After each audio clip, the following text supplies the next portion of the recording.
My favorite thing about Tim Kennedy is he's like as American as apple pie. So we're at Jackson's and any of the Russian Muslim fighters would come in.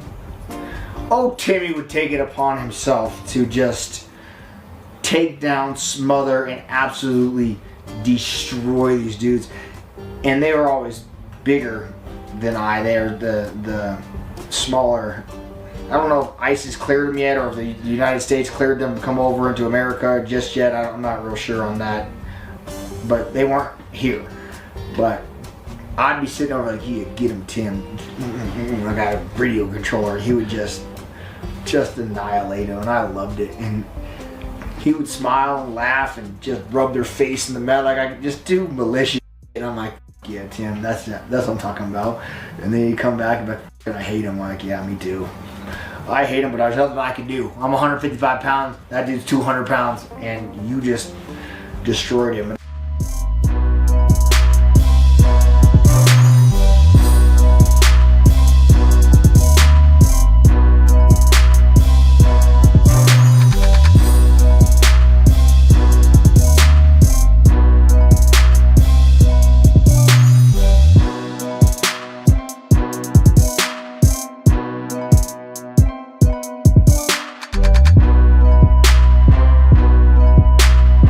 Excited am I to get back in the octagon.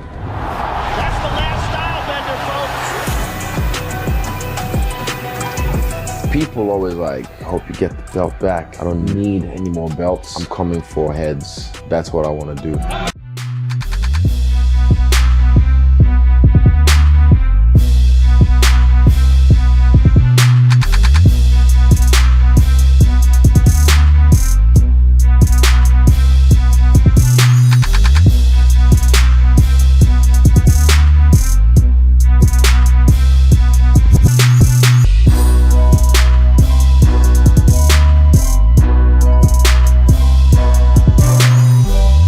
Have you ever fought Islam?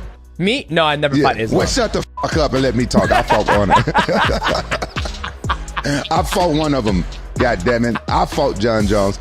I think when Dana White said John Jones is pound for pound best right now, he's thinking throughout his whole UFC career, not the last couple of years. There's got to be a point in time where somebody's achievements and how active they've been fighting and defending the belt has to overcome the past, right? Because then John Jones will always be the pound for pound best fighter in the world, even if he never fights. Currently, right now, at the top of the list, it should be Islam Makhachev. But if you look at like the last 30 years in MMA, then yeah, I can see John Jones. If I'm finna go into this dark alley and they say you can have one person with you to help you fight, I'm going to say John Jones. I'm not going to say Islam. Me and John Jones together, we can f up some motherfuckers, and he probably going to do most of the work.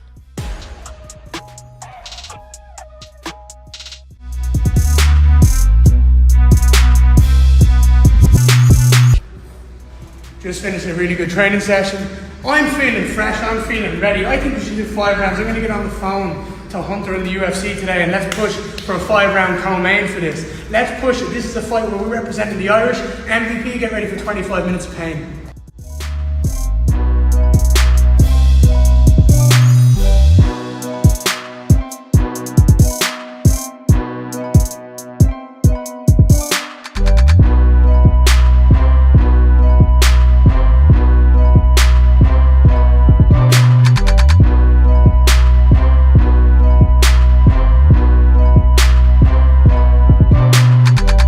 The only thing that like makes me not want to walk away is because I know I can still compete with these guys and I feel like I'm still getting better. It's not like I'm slowing down that much or age is catching up with me. My reaction time is still good. I feel good and I know I can beat these guys. And say I do leave, you know, in a year from now, it might not be the same if I ever try to come back or something. Like I'm scared to miss what I have left to give, but also I don't want to give too much of myself. I want to give more because I know I have a short window to give the best of myself, but also I've given so much of myself to the sports for so long.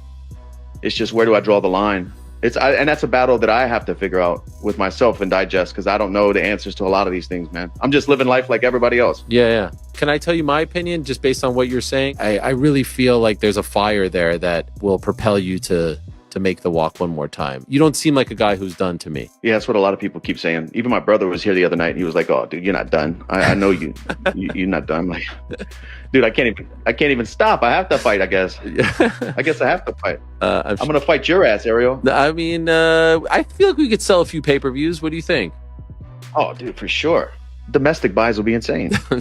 Domestic? I'm internationally beloved. I don't know about you, but I feel No, you're Shoney Carter over here. That's right. That's right, Mr. International. That's right.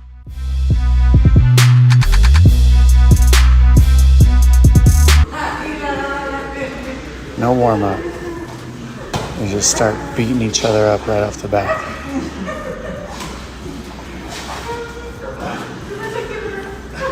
That would hurt my soul.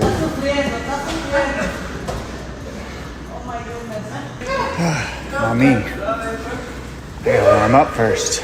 So I'm gonna finish warming up, let these guys kill each other, and then when they're tired, I'll jump on. Okay. Wrestling's done. Awesome practice. But we gotta ice the shoulders for the next one. Keep the inflammation out. Football.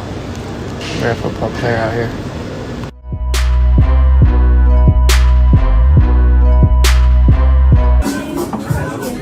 We get out of this video, sorry.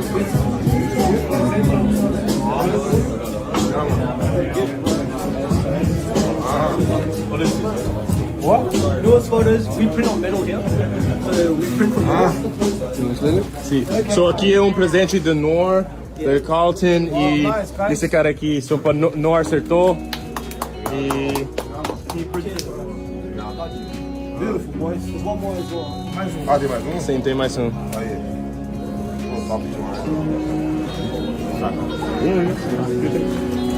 E essa foi a foto que Noor pegou de você no Dubai.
Monday, nothing really out of sort, but yesterday morning, started to hear, as I continued to check in, because I know there's a lot of anxiety, a lot of doubt, a lot of concern about this, because it's such a big fight, and because no one involved, in particular from the UFC side and from the McGregor camp, are speaking about this publicly. Chandler did the one interview and that was it, and I think that squashed some concern, but no one is coming out and really talking about this. So I understand the concern. So I continue to check in and be a pest and be annoying. And I found out that via multiple sources, that they are reaching out to people again. They are reaching out to managers. They are reaching out to fighters. And as I reported yesterday, as potential replacements, i.e. a new fight, as backups, as someone stepping in for McGregor, or as just insurance, as a, just in case we need to know, all these things are at play. One step further, here we are, Wednesday, 1:13. The positivity that I talked about exactly 1 week ago today is nowhere to be found. I would say this fight is very much in limbo. I would say that it's hanging on, and I would say the UFC is working very, very hard right now to figure out a plan B. Now, the plan B could be someone stepping in to fight Chandler. The plan C could be a whole new fight. If you look at the roster, if you look at who's available, if you look at the champions who have just fought or who are scheduled to fight, there aren't a ton of options. There really aren't. And we could play this exercise because, trust me, I've played it a million times. But I'm just telling you where we stand right now, and I'm telling you the God's honest truth. And you want to know why it is the truth? Go back to Dustin Poirier versus Benoit Saint-Denis. Go back to when Dustin Poirier came out and said, I'm not fighting because I wasn't happy with my deal. And then we spoke about it a little bit. Dana White was very quick to go on his social media and say that we're all a bunch of bullshitters and this isn't true. And the fight was on behind the scenes as this was all going down. They fixed it. They gave him what he wanted. This has been a story that we talked about since Monday of last week, 10 days. That hasn't happened once. Does that not give you pause? Trust me, no one on planet Earth wants to see this fight more than me. I know everyone wants to see it just as much, but like, I am dying to see this fight. I want nothing more than to see this fight. I want to see Conor back healthy. I want to see Michael Chandler get his payday. I want to see that big fight. I want to see it for all the fans who haven't experienced a Conor McGregor fight. A new fan base has been born over the last few years. They weren't even around for a DP3. They weren't even around for that in July of 2021. There's nothing like a McGregor fight. There's nothing like that scene. June, July, International Fight Week. It's magic. It's the biggest gate in UFC history. And it was that, like, when tickets went on sale like this. So there ain't no part of me that is hoping that this falls through. But I'll tell you, as of right now, it's pessimism. They're reaching out. They're putting out feelers. They're making offers. This is where we stand. And it's in great limbo.